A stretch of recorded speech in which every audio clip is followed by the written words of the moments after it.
So Viola, you and I speak at a lot of MOPS events, a lot of women's retreats and things like that.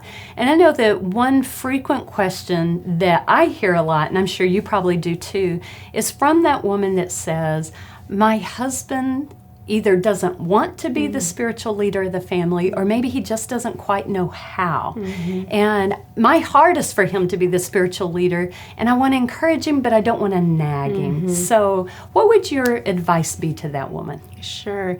Yeah, that's a struggle, and it's a struggle for a lot of women. And I would say the very first thing, beyond the things you can maybe do for your husband, would be really to focus on your own spiritual life. That's the number one thing, because if we are the women God has called us to be, then we'll be much better at encouraging our husbands to be that man also. So we start there. But also for your husband, then what do you do? Well, I think that finding ways to honor him and to esteem him and to place him above and help him feel encouraged in all the things that he does is going to really encourage him in that leadership role.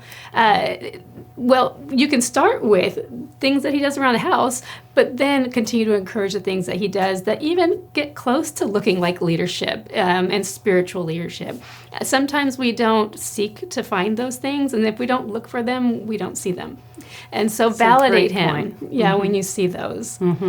So for sure, validate him when he does demonstrate characteristics that look like spiritual leadership. That could be anything from the way he disciplines the kids to if he simply says a prayer at dinner time. Now, we don't want to go over the top where we're jumping up and down after the dinner time prayer. Right. But for sure, let him know how much you appreciate it, how much it feels encouraging to you, how much the kids love it when he does those things, and he's much more likely to do them.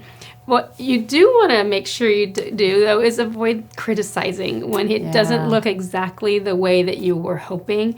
And sometimes we tend to do that when we start comparing. We might look around and see the way other husbands tend to lead their families and expect maybe our husband to do it the same way. And he might not. It might look a lot different for him.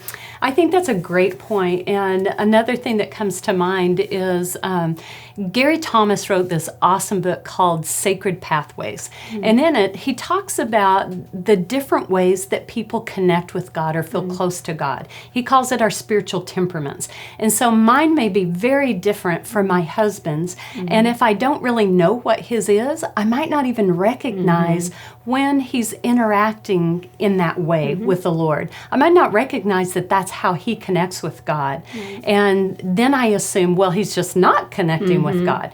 And so a great way to do that is to take the spiritual temperament inventory that Gary Thomas has in that book. Recognize what your own is, and then have your husband take it so that you know what his is, and maybe he needs to know too.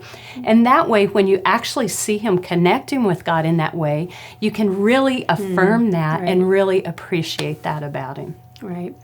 And finally, I would say the Holy Spirit is present and active. And he, your husband, you may not see that he's hearing from the Holy Spirit or know how he's responding, but God desires for your husband to be that spiritual leader also. Absolutely. Probably more so than you do. And so God is in the midst of it. And you can trust as you humbly just seek God's guidance for your way of encouraging your husband, that you can trust that God is going to be sovereign in the midst of it. Absolutely.